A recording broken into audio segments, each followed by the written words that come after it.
Hello বন্ধুরা, এখন আপনাদেরকে আমি দেখাবো পেজে ইউজার নেম সেট করবেন কিভাবে। ধরুন এখানে একটা পেজ দেখতে পাচ্ছি একদম ফ্রেশ, মানে 0 লাইক 0 ফলোয়ার। তো এটাতে আমরা পেজ যদি করতে চাই, মানে ইউজার নেম সেট করতে চাই, সেটা কিভাবে করতে পারি। ধরুন পেজটাতে এরকম থাকবে। এখান থেকে আমরা যেটা করব, এখান থেকে এই যে প্রফেশনাল ড্যাশবোর্ড, এটাতে ক্লিক করে দেব। এখানে আসার পর এখানে আমরা নিচে একটু করার পর স্ক্রল ডাউন করে মেটা বিজনেস সাইটে চলে যাব। তারপর নতুন একটা ট্যাবে এটা ওপেন হবে। ওপেন হওয়ার পর এখান থেকে আমরা যাব অল টুলসে ক্লিক করব। তারপর এখান থেকে দেখতে পারবো হ্যাঁ পেজ সেটিং আমরা ক্লিক করে দিব। নতুন আরেকটা ট্যাবে ওপেন হবে। তারপর দেখেন এখানে you have not set user name, তো আমরা এখান থেকে এডিটে ক্লিক করব।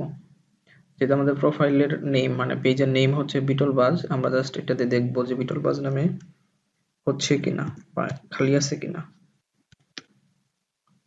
বিটল নামে নাই, বিটল বাজ এটা অলরেডি আমরা পেয়ে যাচ্ছি। আমরা বানানটা একটু করে দেখি।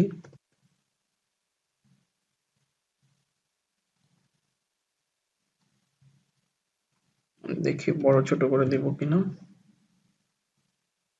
আচ্ছা, এটা না, আমরা বড় হাতেরই রাখবো। তো এরকম হওয়ার পর যখন দেখবেন যে নামটা অ্যাভেলেবল আছে, তারপর ইউজার নেম ইজ অ্যাভেলেবল, তো এখান থেকে জাস্ট সেভ চেঞ্জে ক্লিক করবেন। তো আমি এখানে করলাম। তারপর এখানে আপনার ফেসবুক প্রোফাইলের যে পাসওয়ার্ড, এটা আপনাকে দিতে হবে, তো আমি দিয়ে দিচ্ছি।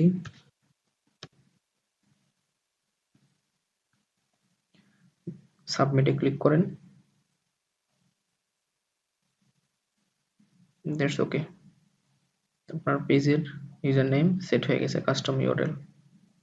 এখন যদি কেউ ফেসবুকে এসে এটা যদি সার্চ করে http:/facebook.com/বিটলবাজ, সেক্ষেত্রে এই পেজটাতে নিয়ে আসবে। তো এই ছিল ইউজার নেম সেট করার যে মেথড। তো এই হলো ভিডিও। যদি মেথডটা ভালো লাগে বা উপকার হয়, সেক্ষেত্রে আমাদের চ্যানেলটি সাবস্ক্রাইব করবেন এবং বন্ধুদের সাথে জানানোর জন্য শেয়ার অপশনে চাপতে পারেন। তো আজকের কথা বলছি না, সকলে ভালো থাকুন। আল্লাহ হাফেজ।